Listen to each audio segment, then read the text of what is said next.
Hello, how's it going, YouTube? I think this is about my third or fourth attempt trying to do this stream. So finally on. Last time I did one for half an hour, realised there was no sound, so that's a good start. Pretty new to all this, so I'm learning on the job really. Yeah, so I think I've calmed down after earlier on. I was in a bit of a flat mood, really. Not angry, just in a bit of a crap, shitty sort of flat mood. But yeah, 2-0 City, and let's be honest, I think it could have been a hell of a lot worse, really, if we'd if you know, De Gea wasn't in the between the sticks. It was bloody awful, wasn't it? And I think we all knew as fans that it was coming. It was coming, and that's, you know, it was pretty shit, really. Pretty disappointed. I think everybody's really disappointed. I think we're more disappointed because I think that game sort of has given us some sort of evidence that it's not improved over the last couple of years, that we are now not just a club who, when City was sort of getting some strength, there was some competition there. Yeah, you'd lose the game or you'd win a game, you'd lose a game, you'd win a game. It was tightly contested. And that today was more just, they've knocked us down several pegs. And that's what was massively sort of disappointing today, that we've come away from that game realising that we're not the big boys anymore in the City. You know, I won't say Manchester is blue, definitely wouldn't admit to that, but you know, I think we've realised that it's we're not as good as we once were. I mean, I know we haven't been as good, but I think in terms of any level of sort of consistency, and that performance showed that we're way off for a number of years. So it's, yeah, hugely concerning, really, to be quite honest. I'm not sure what else to say about that in particular. I mean, in terms of the game, just get straight into the game. Obviously, first 10 minutes, it's always key in any game that you play in, especially a derby against your biggest rivals. First 10 minutes, concede an own goal. And it's Bailly, who's, you know, been kicking and screaming and throwing his teddies out the pram for the last fortnight, saying that he deserves the game. It was okay against Atalanta. I saw a lot of media hype and a lot of Twitter hype and Facebook hype from fans about, you know, how excellent he was in that game. And he was good, you know. He put his body on the line and he made a lot of rash challenges to make sure that, you know, we came through the other side. And a couple of goal-saving chances that he made, but extremely rash. You know, very, very rash. And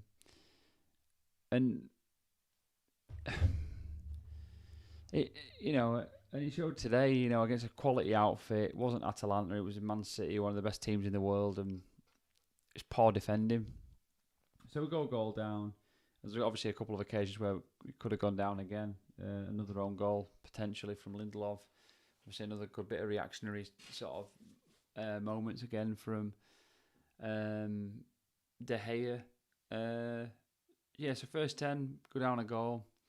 Didn't see anybody patting him on the back or trying to reassure him or getting an arm around him, telling him to forget it. Obviously, you know, there's nothing like scoring an own goal at Old Trafford at the Stretford end against Man City. It's pretty shit. So, but yeah, did that, and nobody's sort of patting him on the back and reassuring him, which was a bit shit. Maguire's obviously desperately out of form. Everybody's been down his back, you know, on him like a ton of bricks and down everything he's said and trying to get at him for everything that he's done. And when you're in defence, you make one mistake and usually it results in a chance or a goal. And obviously he's been doing that too often. You can't afford mistakes in the position that he's in. For me, the biggest part of him going into that game, and I think I think it was Beth from the United Standard said, and I agree, was that he wasn't vocal enough, didn't show enough, wasn't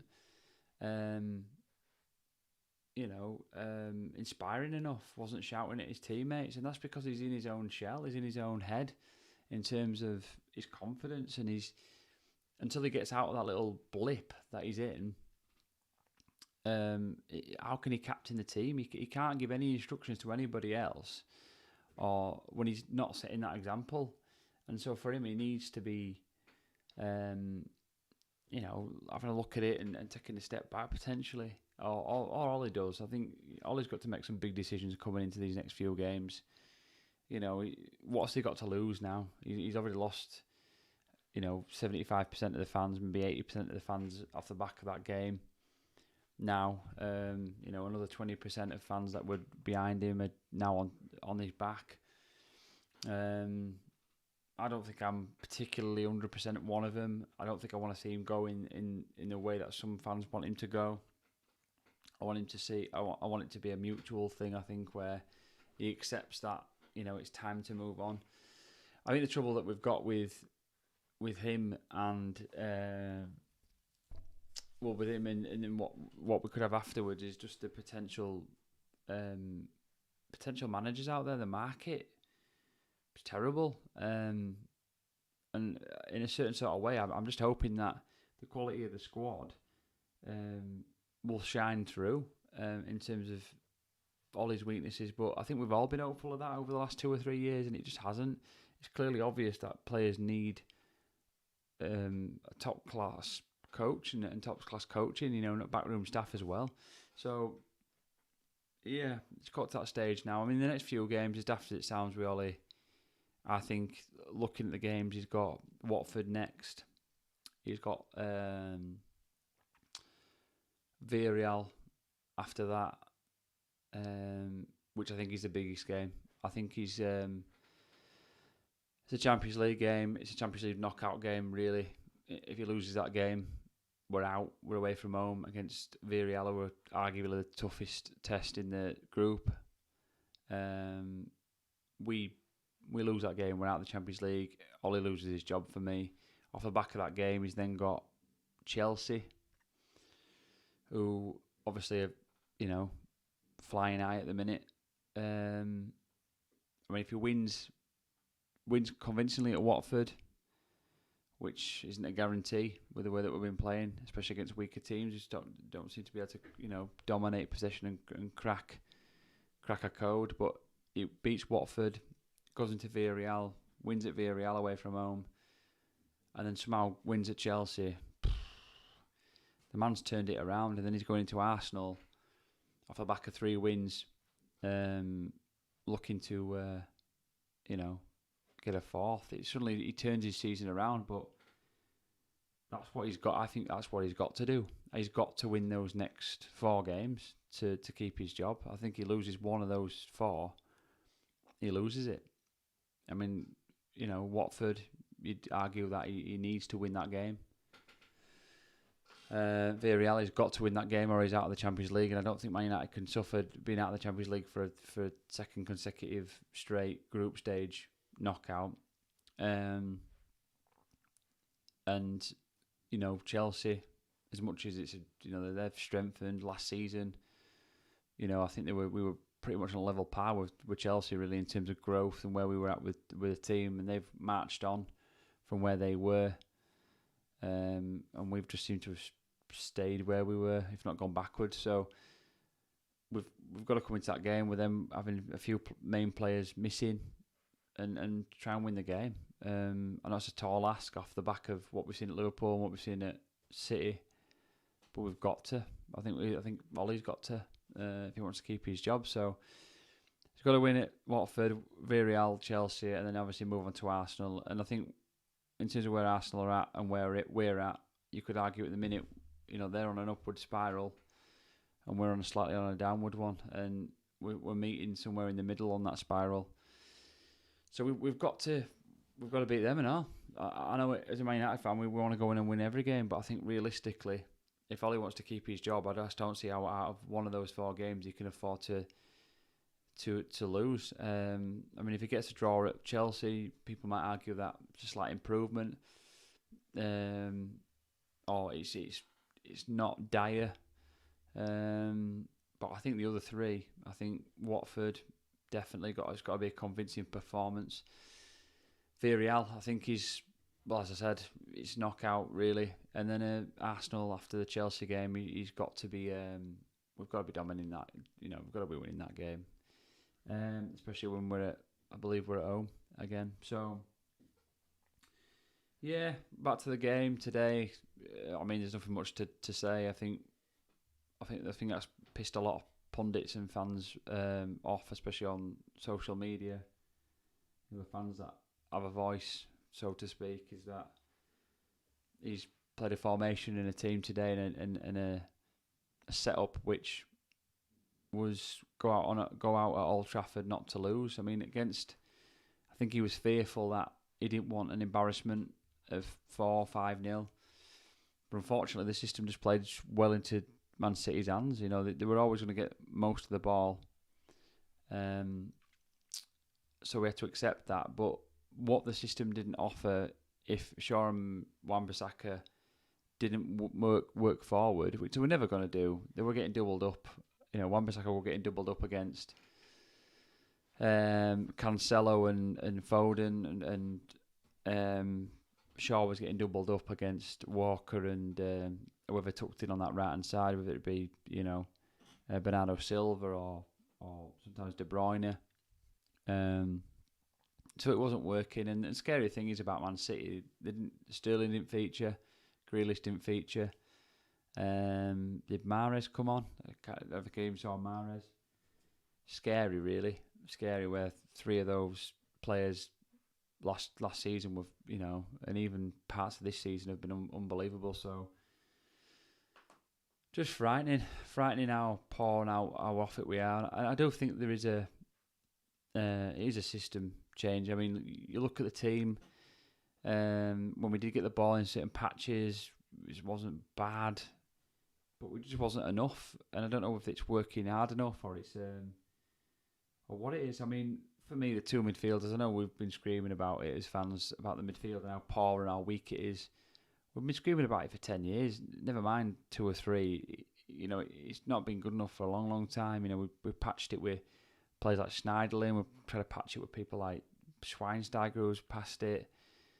We brought Ander Herrera in. It didn't work. He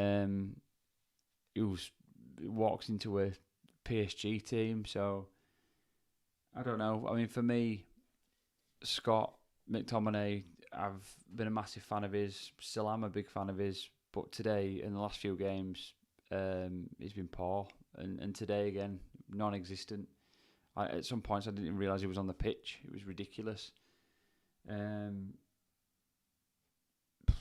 Yeah, Fred, he tries hard, bless him. I mean, he tried hard today, but he's, as I said the other week, I put out a video the other day, and he's not good enough. He's just not good enough.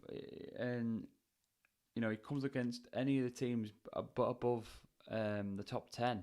I think I'd give him a little bit of justice on the other day and said top 6 to top 7. Anything below top, anything above top 10, he's just clearly pulls apart in terms of his quality.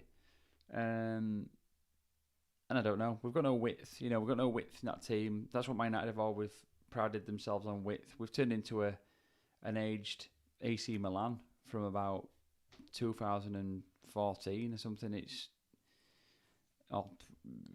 Before that, it's just ridiculous. It's poor, very poor, and we're not very good defensively. Even the teams that like Chelsea have played a compact style in the past, and the better teams who play compact tend to play it well, and we're not defensively good enough. What we have been good at doing, and the reason that Solskjaer got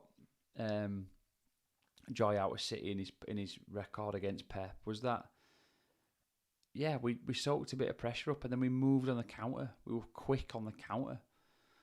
We haven't been good enough doing that lately, and we went into that game and just offered it on a plate for Pep to snatch off us. So it was a shit, and I think we're all fed up as fans. We're all fed up of watching it. I mean, look forward to the game, whether it be midweek or the weekend, and sit down and watch United get 20-30% of the ball during the course of the game and make half a dozen, if less, shots across 90 minutes.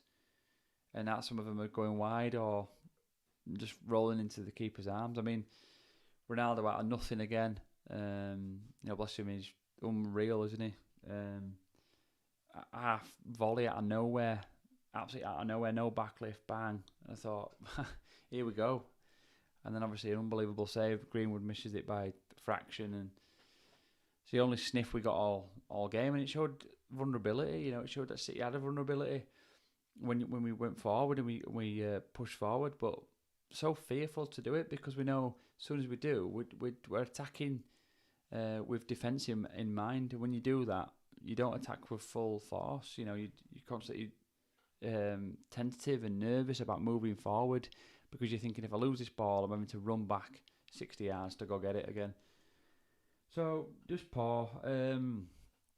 As again, the system that we're playing, albeit I know Ronaldo's got something like 9 and 11 or 9 and 12 now after that game, but the system doesn't suit him. There's no service into that box. There's no service into his feet or into his head. He's getting nothing at the back post. Nothing aerially. It's just poor. I dread to think what he's thinking now and what he's saying after that game. I feel embarrassed for him, to be quite honest. And yeah, just poor. Wan-Bissaka obviously trying his best, but when you've got two of the best, players arguably in Europe now at the minute, hounding you in Cancelo and Foden, constantly overlapping and constantly giving you a threat. You've got no winger to come and help you, support you, to cover in. No winger to force you to make overlaps when you're attacking because you're on your own. It's just terrible. Look at the fringe players. So look at, let's look at, where's Martial gone? Martial's done absolutely nothing wrong. Martial's done absolutely nothing wrong at all. I know he had a pretty poor season last season, but he comes back into the team sort of against Everton, scores a goal. 60 minutes, was it? 65 minutes, gets brought off. It was, and he's never turned up for a game since. It's just ridiculous. Matters warming a bench, hasn't seen a game for God knows how long. Get on serious wages. There's players. I mean, it's just rife. I mean, Sancho comes on. I thought he did pretty well, but then it's like, go and do something against the best team in the league, arguably one of the best teams in Europe. 2-0 down, the dominators in the game. Try and convince 70,000 fans, and God knows how many watching that you've got something about your game. It's just ridiculous. He's been playing out of position since he came to the club. His position is on the right. He wants balls into his feet and got attacking players and moving forward, doing exactly what Kyle Walker's were doing to us in that first half. Exactly what Cancelo and Foden were doing on that left. He needs to be doing that, having some confidence, having some freedom, not feeling like every time he makes a mistake he's going to get dragged off and then left off for 6 games. Van de Beek, same situation as Sancho. Came on, I know he made one bad pass, never resulted in a goal, but you make a bad pass in that City team, it's not coming back at you, and then they're nearly scoring. It's just ridiculous. If that had been a goal, that would have just been the nail in the coffin for Van de Beek, and that's unfair. I felt like he showed some impetus, and what we weren't doing enough of. I mean, Fred started doing it. It's been a year or 2 years with him, no one doing this, but dropping into the holes, dropping into the pockets in between the midfielders. It's a brave thing to do because you need to have an outlet. You need to know, right, if I get this ball, I know where my outlet is. It's going to go out wide instantly, or it's going to go, I'm going to turn on it, I'm going to spin on it. And we started doing that in patches in the second half. But that's what we should be doing all the time, into the pockets, into moving it out wide, instead of this constant midfield to defence, midfield to centre half, midfield to left back, midfield to right back, and just constantly playing this ball until eventually then it goes long. It's shit. The way you crack open a team is by using your midfield, using your outlets in midfield to then get in behind their midfield, get in behind their press, and then work it wide. Wasn't working, and Van der Beek can offer you that. I think give him a chance. Watford on Saturday, was it Saturday at 3? It's probably not the right sort of game to sort of be throwing in players like that, because you want to, it might be a bit of a physical game. Watford might think they could smell blood now and think they can get something out of the game, but I don't know. We've got to be better, and he's got to start giving other players a chance. What has he got to lose against Watford? He's just got to shake it up. He's got to go attacking. He's got to go 4-3-3. Shake it around and just play. The players that need to be playing, play Sancho right, play Rashford left, play Martial left, play Ronaldo up top, enforce on crosses into the box. For me, play 4-4-2. What's wrong with 4-4-2? Everyone seems to turn the nose up at 4-4-2 now. Go back to it. Go back to a 4-4-2, and let's play with two up front and get crosses in the box and play an old style 4-4-2. Let's go back to basics. Just finally on the Greenwood thing, I think, obviously at the start of the season as well, that lad's at the minute being strangled really in the team. It's a bit of a shame, to be fair, because the way he started off the season has been unbelievable, and he's one of the best, if not the best, young talents in the country, especially in his position. And obviously that centre forward position, he's unbelievable. He was scoring goals. He needs to be playing in the centre. Obviously, who do we then bring in? Bring in Ronaldo. You're obviously not going to play Greenwood in the centre if Ronaldo's there. Understand it. Tried to make play two up top today with Greenwood in there with Ronaldo. It didn't work because naturally what happens is the other striker drops deep to cover in, especially against City, or he pushes on wide to try and cover a press, and it just doesn't work. So he's not, he's brilliant, and I just hope we don't strangle him before it's too late, because he's fantastic, and he's not a wide player. He's not a player who's going to come in from deep, from wide, and cross balls in or whatever. Yeah, he's got a couple of goals from cutting in on his left, but it's not his game. He's got talents, he can do that, of course he can, but consistently it's not his game and it's not his strength. So yeah, that's pretty much all I've got to say, really. I think it was a pretty shit game. Nothing much to shout home about, really. Obviously do a bit of a breakdown for the Watford game, have a chat about that in terms of what I think he should play. I'll chat about that rather than what I think he will play.